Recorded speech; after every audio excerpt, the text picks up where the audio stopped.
नमस्कार मित्रांनो, पुन्हा एकदा तुमचं स्वागत आहे इन्फो मराठी 24 या यूट्यूब चॅनलवर। मित्रांनो, या पेन्शन योजनेअंतर्गत तुम्हाला दरमहा 10,000 रुपये पेन्शन मिळणार आहे। त्याबद्दल एक अत्यंत महत्त्वाची बातमी घेऊन आलेलो आहे। बातमी आहे, या पेन्शन योजनेअंतर्गत तुम्हाला दरमहा 10,000 रुपये पेन्शन मिळतील। मित्रांनो, नेमकं काय आहे या बातमीमध्ये आपण नक्की बघूया।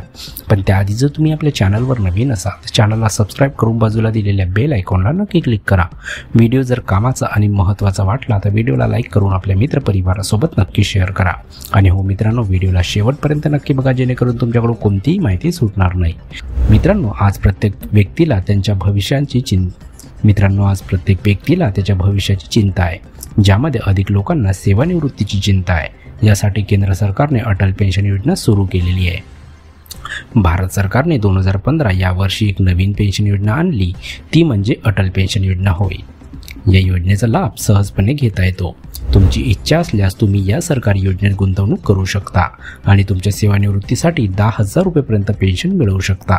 18 ते 40 वर्ष वयोगटातील व्यक्ती या अटल पेन्शन योजनेत गुंतवणूक करू शकते। मित्रांनो, अटल पेन्शन योजना म्हणजे नेमकं काय याबद्दल आपण बघूया। मित्रांनो, या योजनेत तुमच्या गुंतवणुकीच्या रकमेला संपूर्ण सुरक्षा मिळते आणि बाजाराशी थेट संबंध नसल्यामुळे तुमच्या गुंतवणुकीवर कोणताही धोका नाही। याशिवाय या योजनेत किमान रक्कम गुंतवून तुम्ही वयाच्या 60 वर्षानंतर जास्त पेन्शन मिळवू शकता। जेव्हा तुम्ही संयुक्त खाते उघडल्यानंतर त्यात गुंतवणूक करता, तेव्हा एका सदस्याच्या अचानक मृत्यूनंतर दुसऱ्या सदस्याला पेन्शनचा लाभ मिळत राहतो। 40 वर्षापर्यंतचे लोक अर्ज करू शकतात आणि अटल पेन्शन योजनेत गुंतवणूक सुरू करू शकतात। सध्या ही वयोमर्यादा वाढवण्याबाबत चर्चा सुरू असून आगामी काळात त्यात वाढ होण्याची शक्यता आहे। मित्रांनो, या योजनेत सहभागी होण्यासाठी उमेदवाराचे वय 18 ते 40 वर्षाच्या दरम्यान असावे। या योजनेत सामील होण्यासाठी उमेदवाराचे बँक खाते असणे आवश्यक आहे। या योजनेत सामील होण्यासाठी उमेदवार हा नॉन करदाता असणे आवश्यक आहे। या योजनेत सामील झाल्यानंतर उमेदवाराला दरमहा ₹1,000, ₹2,000, ₹3,000, 4,000 रुपये किंवा 5,000 रुपये पेन्शन मिळते। या योजनेत सामील झाल्यानंतर उमेदवाराला वयाच्या 60व्या वर्षी पेन्शन मिळू लागते। ही योजना pension fund regulatory authority of इंडियाद्वारे व्यवस्थापित केली जाते। मित्रांनो, या पेन्शन योजनेचे नियम काय आहे त्याबद्दल आपण बघूया। मित्रांनो, अटल पेन्शन योजनेत गुंतवणूक करण्यासाठी तुम्ही बँक किंवा पोस्ट ऑफिसमध्ये खाते उघडू शकता।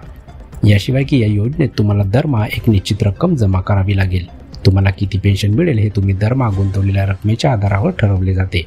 उदाहरणार्थ, जर तुम्हाला वयाच्या 60 वर्षानंतर 5,000 रुपये पेन्शन मिळवायचे असेल तर तुम्हाला या अटल पेन्शन योजनेत दर 6 महिन्यांनी 1,239 रुपये जमा करावे लागतील। तर मित्रांनो, कशी वाटली ही कामाची आणि महत्त्वाची बातमी? जर बातमी कामाची आणि महत्त्वाची वाटली असेल तर व्हिडिओला लाईक करून आपल्या मित्रपरिवारासोबत नक्की शेअर करा। तसेच जर तुम्ही आपल्या चॅनलवर नवीन असाल तर चॅनलला सबस्क्राईब करून बाजूला दिलेल्या बेल आयकॉनला नक्की क्लिक करा। व्हिडिओ बघितल्याबद्दल खूप खूप धन्यवाद।